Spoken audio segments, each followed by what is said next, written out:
Yo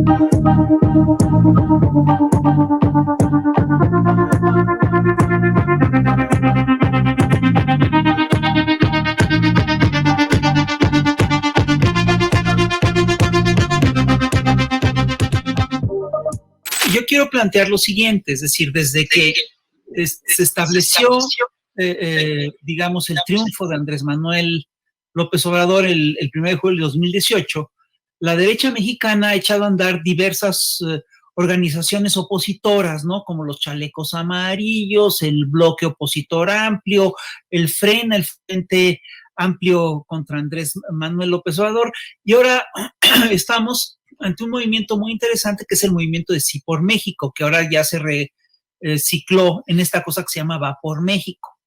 Este movimiento, a grandes rasgos, pues es en realidad es un bloque opositor conformado por el PRI, el PAN, el PRD, y está encabezado, entre otras cosas, por un sector del empresariado, claramente Claudia X González y y un sector de la Coparmex encabezado por Gustavo de Hoyos, ¿no? Entonces, es muy curioso porque todo este sector pues trae un discurso muy articulado. Hay que entender que es un bloque opositor, bueno, es decir, todo el tiempo habíamos dicho que existía el PRIAN, lo dijimos desde el 88, siempre lo negaron, ahora es un hecho que existe, ¿no? Es decir, esto es realmente la concreción del PRIAN, y lo que es un hecho es que este bloque trae una estrategia muy clara. Fue una estrategia delineada hace ya meses, el 16 de julio, por Aguilar Camín, Enrique Krauss y Jorge Castañeda, que publicaron un manifiesto que proponía que que decía que la democracia estaba en riesgo. Es importante para el tema de debate de hoy, y llamaba a conformar una amplia alianza ciudadana que junto con los partidos de oposición construyera un bloque con miras a las elecciones parlamentarias del 2021. Y este bloque, pues trae un discurso muy claro. Es un discurso contra el populismo, ¿no? Es decir, que asume, de hecho, que el gobierno de Andrés Manuel López Obrador es populista como los gobiernos, ya sabemos, sudamericanos, de Evo Morales, de Hugo Chávez, de todo ese rollo, ¿no? Esa historia, ese discurso ya lo conocemos bien. Es la vieja cantaleta que ha manejado desde siempre digamos, la derecha norteamericana, ¿no? Y es curioso porque este grupo tiene armado un discurso que al final de cuentas es muy simple, pero es muy claro. Es un discurso que plantea, en primer lugar, que en 2006 no hubo fraude electoral. Es un discurso que se plantea, entre otras cosas, que dice que hay que confiar en el Instituto Nacional Electoral, que en 2006 no hubo fraude electoral, que todo estuvo clarísimo, y que plantea además que Andrés Manuel López Obrador es el nuevo Fox.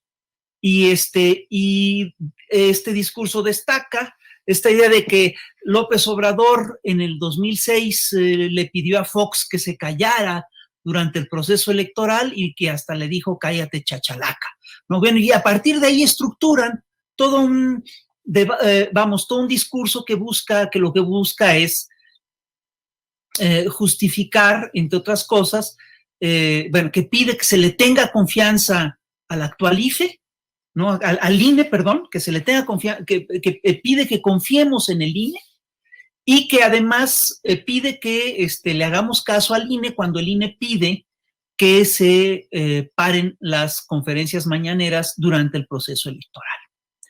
Yo quiero aquí plantear dos cosas que son muy sencillas. La primera es que ese discurso está basado en una falsedad, porque en 2006 sí hubo fraude. Y no solamente sí hubo fraude, sino que el IFE de aquel entonces, encabezado por Luis Carlos Ugalde, dejó pasar el fraude y fue cómplice de aquel proceso electoral. Y eso, a mí sí me lleva a la conclusión de que es muy difícil confiar en ese instituto electoral. Y voy a lo siguiente, mira, en primer lugar, es un hecho que tenemos una cultura de fraude muy fuerte en nuestro país. Si nosotros revisamos la historia de México, nos vamos a dar cuenta de que en México el fraude es endémico. En las primeras elecciones que existieron, que son unas elecciones para diputado en tiempos de Guadalupe Victoria, hubo fraude electoral. Y por supuesto que hubo fraude electoral en la Primera República Mexicana. Es decir, había estructuras fraudulentas con Santana, muchas de las transiciones se hicieron a través de golpes, etcétera, etcétera, etcétera. Y también es un hecho que en tiempos de la República Restaurada hubo acusaciones de fraude. A Lerdo y a Juárez los acusaron de fraude y sin lugar a dudas Porfirio Díaz tenía estructuras de fraude. Es un hecho además que el PRI, cuando llegó a la presidencia, hizo fraude de manera sistemática. Y hay que decir una cosa, es decir, los fraudes de Estado suelen ser, los fraudes electorales suelen ser operaciones de Estado. Entonces, al ser operaciones del fraude, al ser operaciones de Estado, se convierten, digamos, en operaciones que son muy difíciles de demostrar. No pudimos demostrar que el PRI hacía fraude, sino hasta cuando Andrés Manuel López Obrador documentó el fraude de Roberto Madrazo en la elección de 1994. Hasta entonces se pudo demostrar fehacientemente el primer fraude electoral de México, con todas las pruebas del mundo. Y para buscar, para impulsar, digamos, la confianza en las elecciones, porque en la década de los 80s, es decir, el discurso dominante en todo el planeta decía que había que fomentar la cultura democrática y se hablaba de las democracias de libre comercio. En México se impulsó la formación del INE, que fue al final de cuentas, al final de cuentas, el instituto electoral más caro del planeta, ¿no? Entonces, hay que decir lo siguiente, es decir, aún con el INE, y a pesar de que los mexicanos optamos mayoritariamente por ver al voto como un instrumento de cambio, en la elección del 2000 hubo fraude electoral. Es decir, esa elección en la que Fox llegó a la presidencia fue una elección marcada, entre otras cosas, por dos escándalos. El escándalo del Pemex Gate, en el cual se desvió mucho dinero de Pemex para la campaña del PRI, y el escándalo de los amigos de Fox. Entonces, el fraude ahí está. Y perdón, en 2006 hubo fraude electoral y se hizo de muchas maneras, ¿no? Es decir, por ejemplo, es una de las estrategias, y yo con esto, bueno, termino esta parte, una de las estrategias que se utilizaron para sacar a los,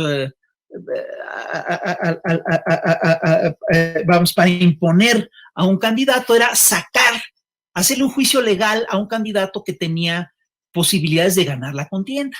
Esto hizo Porfirio Díaz con Riva Palacio, con Manuel González, con Madero, etcétera, ¿no? La segunda forma de hacer fraude es garantizar la inequidad en la campaña. Y eso, por ejemplo, Porfirio y el PRI lo tenían muy bien estructurado. Porfirio Díaz lo hizo con sus redes de operación, el PRI lo hizo, entre otras cosas, con el voto corporativo, los neoliberales con el dispendio. Luego se aseguraba, existen las operaciones electorales de Estado, luego existe la idea, la cosa del control de las autoridades electorales. Y aquí entramos en un tema muy, muy complicado, porque fíjate, en principio, quien preside el INE deben ser consejeros ciudadanos. Pero lo que es un hecho es que estos consejeros son votados por partidos políticos y por lo tanto los partidos políticos terminan votando por gente que le es afín, terminan votando por políticos. Y hemos tenido al frente del INE y al frente del IFE a políticos que tienen incluso simpatías muy claras. Vaya, sabía que yo no estaba loca, definitivamente, sabía que no era solo yo. Eso es algo que hemos mencionado en más de una ocasión. ¿En dónde está la lealtad del INE? Pues con el que coloca a los presidentes consejeros del INE, y ahí tenemos claramente el ejemplo. En un mundo utópico, mi querida Yasmín, pues yo pensaría que si nosotros elegimos a nuestros representantes y nos sentimos representados, pues efectivamente ellos podrían elegir subsecuentemente a consejeros, pero bueno, vemos que son impuestos en algunos casos, que hay fraudes electorales y no existe ningún tipo de garantía. ¿Cómo explicarle aún más a la gente esta primera parte? Bueno, yo creo que magistralmente Rafael Barajas el Fisgón acaba de hacer abre un hilo, por decirlo así, en esta línea del tiempo, ¿no? Nos recuerda este famosísimo y pues, o sea, pasará la historia el cállate chachalaca, pero nos da el sentido histórico que tiene este peso. Decía Rafael Barajas, pues es un organismo, el INE, de los más caros, ¿no? Esta resolución que da el INE no es casualidad, suena más a una respuesta a esta crítica que ha hecho el presidente y bueno, una iniciativa que se está presentando a regular los altos salarios que hay dentro del INE, entre otros espacios. Es decir, no es casualidad, tampoco es casualidad, es decir, se vuelve un mandatario incómodo, es quien, lo decía puntualmente Rafael Barajas, Andrés Manuel López Obrador ha sido el único que ha podido desmontar un fraude electoral, dadas las condiciones, como bien se apunta, que los fraudes son operaciones de Estado, o eran operaciones de Estado. Han tratado de instaurar la idea de que el actual gobierno es igual a los anteriores. Y eso es un error, eso es una mentira. No nada más eso, sino habría que poner el dedo que los que sí son iguales es el IFE de Ugalde con el INE actual. Esos sí siguen siendo iguales. Bien, lo mencionas. Vemos que hay un IFE de un Luis Carlos Ugalde que se sigue fundamentando, ¿no? Sigue respaldándose en esas viejas leyes que se supone se reformaron, y vemos al INE de un Lorenzo Córdoba haciendo exactamente lo mismo. Y yo pregunto, ¿dónde quedó el cambio? ¿Cuándo transitamos de IFE a INE? ¿En dónde quedó la mayor ciudadanía? ¿En dónde está? Son muchas preguntas las que nos hacemos, y creo que podemos encontrar aún más planteamientos en esta segunda parte de Cuarto Grado. Decir que el INE se ha vuelto una institución de manipulación.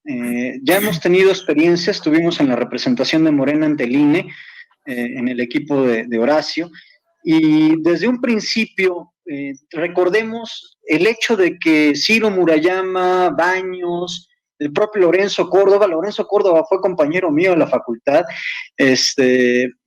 son gente que viene de una estructura de poder donde se simuló la ciudadanización de muchos aspectos que antes controlaba el Estado mexicano.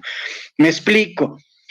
Lo que tiene el presidente Andrés Manuel en la actualidad de atacar al INE, al INAI, etcétera, etcétera, a IFETEL, recordemos que realmente estas instituciones fueron creadas por el Estado mexicano para simular realmente aspectos de democracia ante la presión internacional que tenía nuestro país. Por ejemplo, en materia de acceso a la información, yo tengo 20 años dando clase ahí en la Facultad de Derecho, el tema precisamente de transparencia y acceso a la información, y mi crítica constante ha sido que el INAI, el IFAI en su gestión anterior, era un organismo donde pues sí se negociaban ahí posiciones con muy buen sueldo, con choferes, con comedor de lujo, instalaciones de lujo.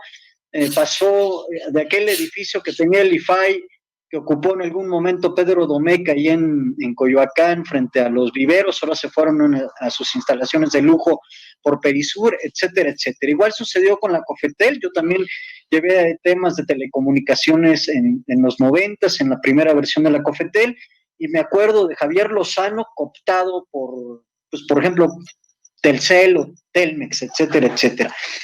Y lo mismo nos sucede con el INE.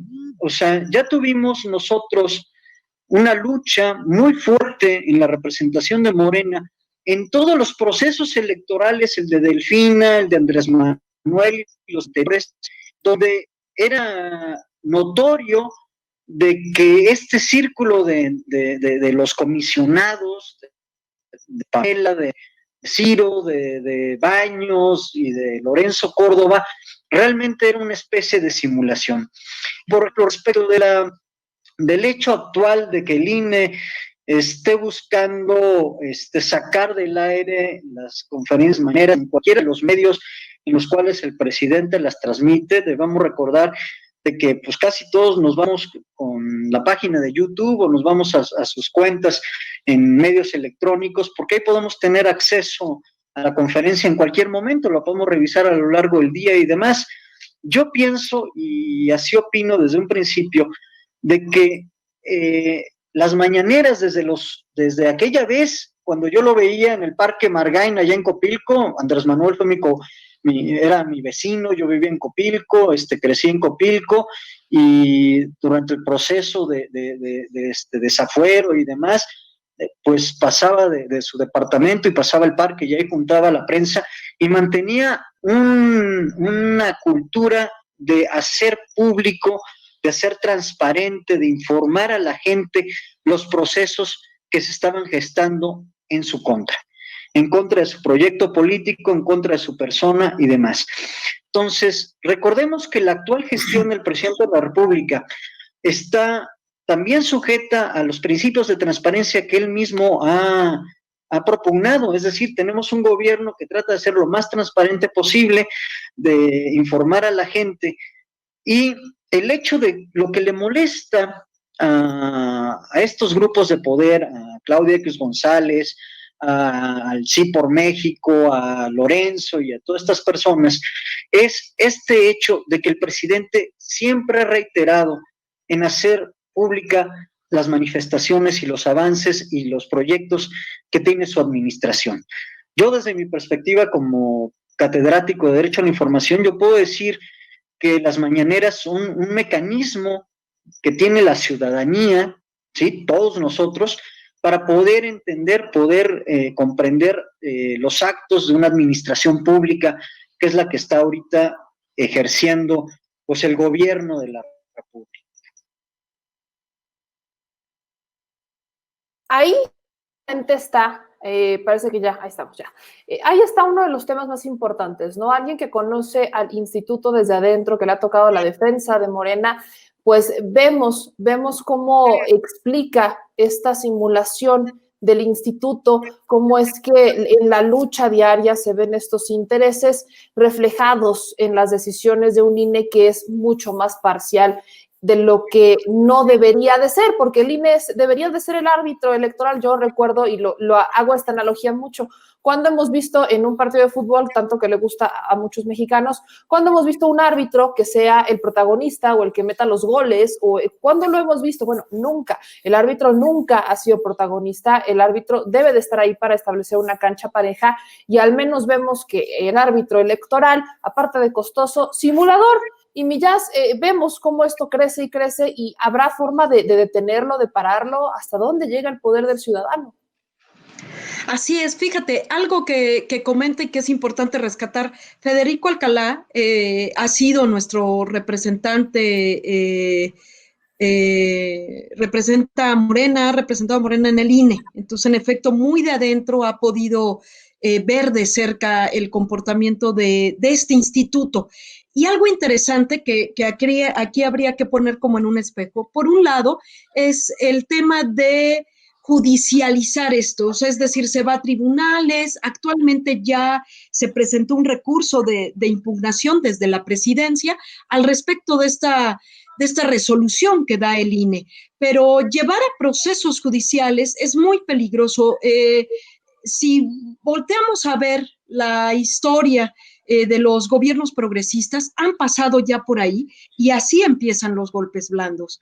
Hay que tener mucho cuidado con eso. Y por otro lado, algo que pone también sobre la mesa Federico es, bueno, qué tan confiable es estas designaciones de quienes están al frente de estos institutos, ¿no? Caso como en su momento Luis Carlos Ugalde, quien en su propio libro dice dos cosas muy importantes. Por uno, pone él mismo, dice que quien tuvo la designación cuando él fue consejero presidente, fue el Bester Gordillo. Y él mismo en su libro dice que, bueno, fue una designación dudosa, ¿no? Así lo narra en este libro que precisamente así dice, así lo viví. Y por otro lado, bueno, pues esto que aparte recientemente salió en algunos debates con Luis Carlos Ugalde, el hecho de haber puesto en un manuscrito pues los nombres de sus aliados, que no es casualidad, que son los actuales detractores del actual gobierno. Así es, no es ninguna casualidad, creo que a todos nos queda claro que no existen las casualidades y menos cuando todos estos debates se están reviviendo. Así que vamos a esta tercera parte de cuarto grado para terminar de darle mucho más sentido y ver la real importancia de estas mañaneras, que yo sé, a este público consentidor le queda perfectamente claro, pero no faltará por ahí uno que otro despistado que se vaya con la finta y esos ejercicios de información, vaya que sí sirven, que si uno lo ha comprobado. Vamos a ver esta última parte de cuarto grado. En aquel entonces, cuando Andrés le pide a Vicente Fox que se calle, lo que le está diciendo es deja de hacer campaña. Eso es en realidad lo que estaba diciendo.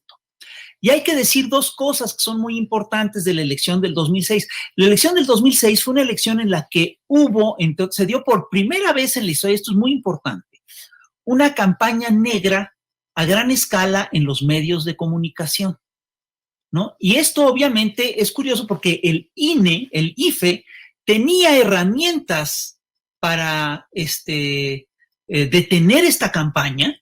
Existía el artículo 38 del COFIPE que prohibía expresamente las campañas de desprestigio y no lo hizo. Y de hecho hizo una suerte de justicia a la carta, porque la campaña empieza en mayo, no, la campaña empieza muy temprano, la campaña empieza por ahí de febrero, fue una campaña muy, muy sucia. La campaña empieza en marzo de 2006, a principios de marzo del 2006. Y es un hecho que en abril, el 20 de abril del 2006, la Junta General Ejecutiva del IFE ordena retirar los spots de guerra sucia del PAN. Y ahí fíjate que el Consejo General del IFE, encabezado por Ugalde, ordena reponerlos, alegando precisamente la defensa de la libertad de expresión. Imagínate tú, es lo que le podríamos decir ahorita al INE, perdón, en el 2006, cuando le convenía a estos señores, tú pides que se defienda la libertad de expresión, y hoy, cuando se da la otra cosa, tú pides que lo que estás pidiendo es que no se respete, ¿no? Es decir, ahí hay un problema. Entonces, es muy chistoso, porque entonces el Consejo General del IFE ordenó que se repusieran estos spots aduciendo el asunto de la libertad de expresión. Entonces, cuando la coalición por el bien de todos responde con spots también duros de guerra sucia, entonces el IFE sí ordena retirar todos los spots, pero ya la campaña estaba hecha. Entonces, eso es la primera parte de esta historia, que sí es importante. Y además es muy chistoso porque estos spots siguieron en aquella época a través de los medios masivos de comunicación. Y entre otras cosas, al final de la contienda tuvimos con que se pasaron miles de spots en la segunda quincena de junio, desde la segunda quincena de junio a la primera de julio. Es decir, es una violación directa a la veda electoral. Y además es un hecho que estos videos fueron promovidos por privados, ¿no? Lo cual además está prohibido y además es inmoral, ¿no? Y el IFE tenía herramientas para castigar esta irregularidad y no la castigó porque se desentendió del financiamiento de los más de 200,000 promocionales que transmitieron los partidos políticos y empresarios durante las campañas. Y esta decisión claramente favoreció a un candidato que fue Felipe Calderón. Está clarísimo. Y es el candidato, además, para el que operaba en aquel entonces el Bester Gordillo, que es, según los propios testimonios de Ugalde, una de las gentes que operaron la llegada de Ugalde al frente del IFE. Entonces, dime tú si esto es correcto. Ahora, cuando Andrés pide en el 2006 que se callen, que le pide a Fox que se calle, no le está pidiendo que deje de declarar o que deje de dar entrevistas. Lo que le está pidiendo es que deje de hacer campaña. Y el tema es muy claro. Es un hecho que el PAN siempre le criticó al PRI que usara programas sociales con fines electorales, pero en plena campaña electoral del 2006 nos encontramos con que Josefina Vázquez Mota, que era extitular de la CEDESO, quien había manejado los programas contra la pobreza en el sexenio de Fox, se fue a apoyar la campaña de Calderón, mientras que María Teresa Aranda, que era una operadora electoral del PAN, fue nombrada titular de CEDESO. Digo, así de claro fue la historia. Y la prensa documentó que el PAN utilizó programas sociales de gobierno a favor del PAN. Los beneficiados del CEDESO eran más de 3 millones de votantes potenciales, lo suficientes como para definir una elección. Y hubo denuncias muy puntuales, pero muy puntuales. Entre ellas las de un operador panista que se llama Martínez Cuenco, que afirmaban que el PAN obtuvo más de 1.300 millones de pesos de los programas sociales de Estado y que mucho de ese dinero no llegó a los necesitados, sino a la campaña de Felipe Calderón. Todo eso, por supuesto, que constituye un delito electoral. Y aquí viene lo más interesante. El presidente Fox hizo campaña directa y abiertamente a favor del PAN, operó el territorio a favor del PAN. ¿Cómo lo sabemos? Entre otras cosas lo sabemos porque el propio Fox lo ha declarado. En 2009, ante alcaldes del PAN, Fox confesó, dijo, dejé encargado el changarro y me fui a hacer campaña por el PAN. Ahí es cuando Andrés le dice, cállate chachalaca. En octubre del 2008, en un curso que dio a panistas, un curso además que se titula ¿Cómo ganar elecciones?, Fox confesó que jugó sucio, que buscó las rendijas de la ley para maniobrar. Y en México el presidente tiene una capacidad de maniobra brutal, ¿no? Y declaró textualmente, no estamos jugando limpio, no estamos jugando con niños chiquitos, tenemos siempre que estar muy atentos a usar al extremo lo que podemos usar al extremo. Y Fox lo usó al extremo. ¿Qué hizo, entre otras cosas, Fox? No solamente operó la elección a favor del PAN, sino que usó presupuesto para hacer publicidad y propaganda a favor del PAN. Es decir, la revista MX documentó el 11 de junio del 2007 que Fox ordenó aplicar al menos 234 encuestas nacionales en los últimos 23 meses de su gobierno. El 55% de esas encuestas, la mitad, eran encuestas electorales con preguntas encaminadas a obtener información para aplicar en la campaña electoral del PAN. Eran muy claras. A mí incluso me entrevistaron. Yo dije, ¿qué es esto? Según esa revista, durante el periodo 2005-2006, según MX, fueron encuestados 273,000 ciudadanos. Por esas encuestas se pagaron 75 millones de pesos del erario, ¿no? Y el MX, y además esas encuestas al final de cuentas fueron reservadas como información confidencial, etcétera, etcétera, etcétera. Ahora, esto no es todo. El gasto de presidencia en spots para esa elección es descomunal.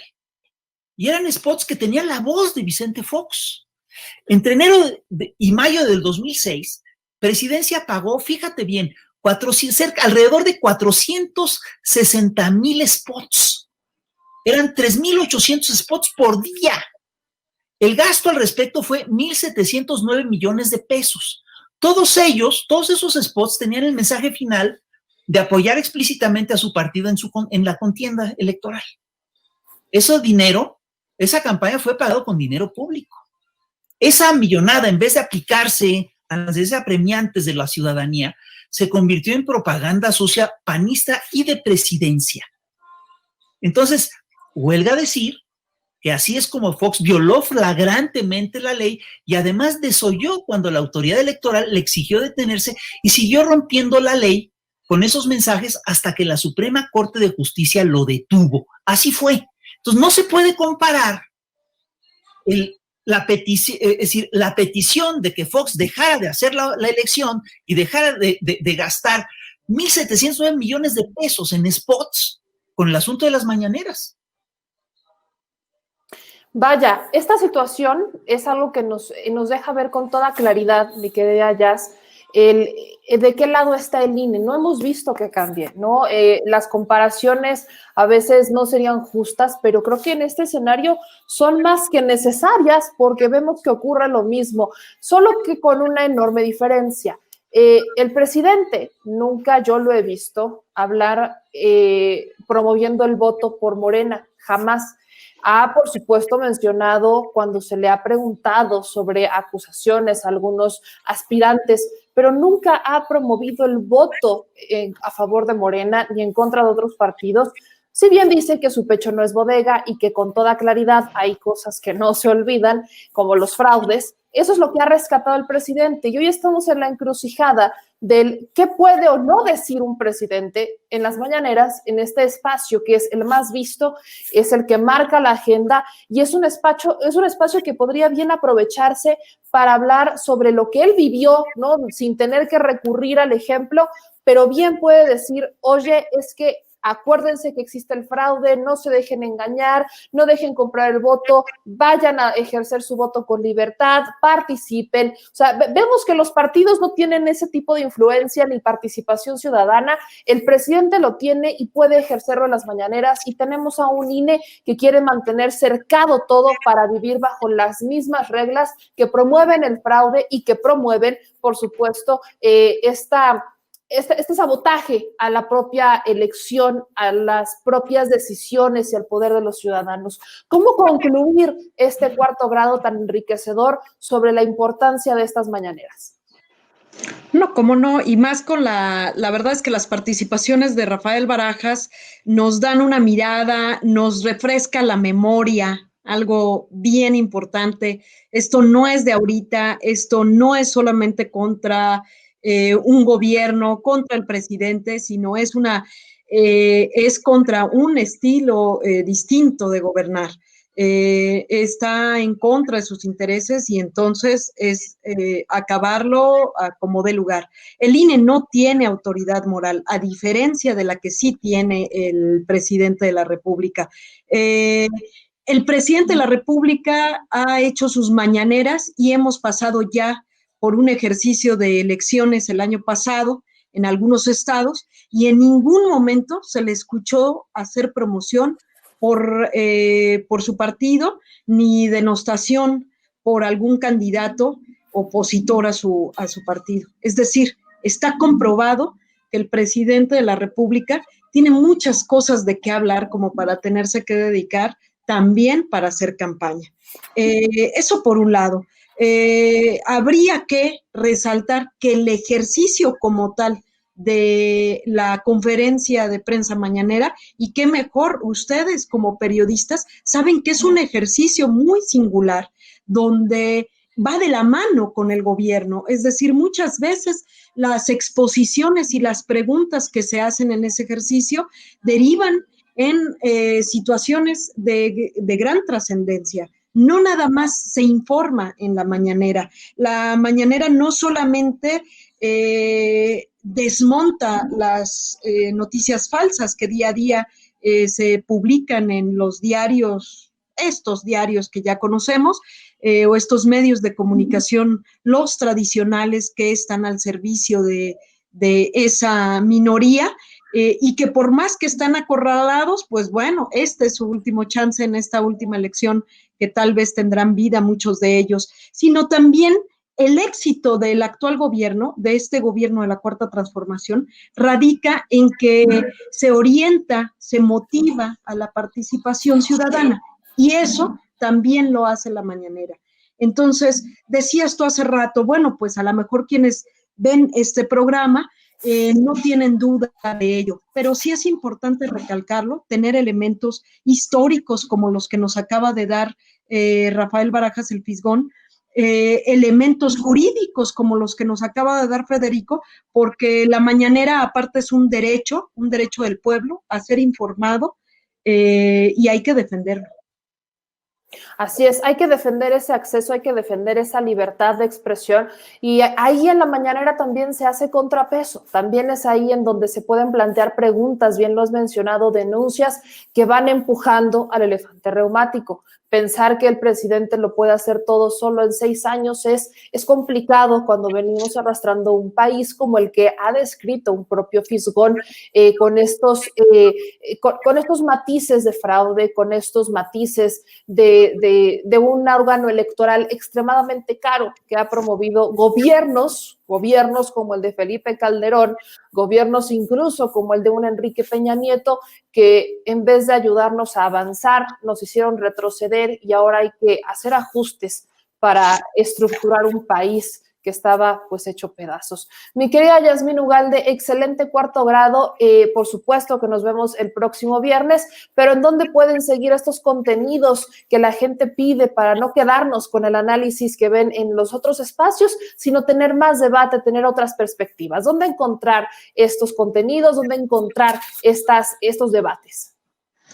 Así es, voy a hacer alusión a algo que dice Rafael Barajas el Fisgón, y es que necesitamos elevar el nivel del debate. No basta solamente con defenderlo por encimita. Este gobierno del pueblo, lo tenemos que defender a profundidad. Este tipo de contenidos los encontraremos y los pueden encontrar ustedes en las plataformas del Instituto Nacional de Formación Política. Muchísimas gracias, mi querida Yasmín Ugalde, colaboradora de este Instituto de Formación Política. Nos vemos el próximo viernes. Muy buenas noches. Buenas noches, nos vemos la próxima semana. Ahí lo tienen, amigos. Aquí estamos intentando generar un contrapeso con estos contenidos que yo sé que aquí ustedes están viendo. Por ahí veo los comentarios de Tomás. Es necesaria la mañanera. Es casi una obligación de nosotros verla, aunque sea en repetición. Hay otros comentarios que hay, por ejemplo, el de Cafeína Digital, Jarocho, Adriana C.A., también tenemos aquí más comentarios como el de Gigi D. Morena necesita mantener la coalición con PT. ¿Debe el presidente Obrador tener acceso a algún espacio en televisión por orden presidencial? Estamos lejos de esos tiempos, que no sea por obligación ni que sea por voluntad. Además, no creo que lo necesite. Prácticamente está en todos. Y si no, dense un clavado. Sigue marcando la agenda justo con esos que dicen que no lo quieren ni ver.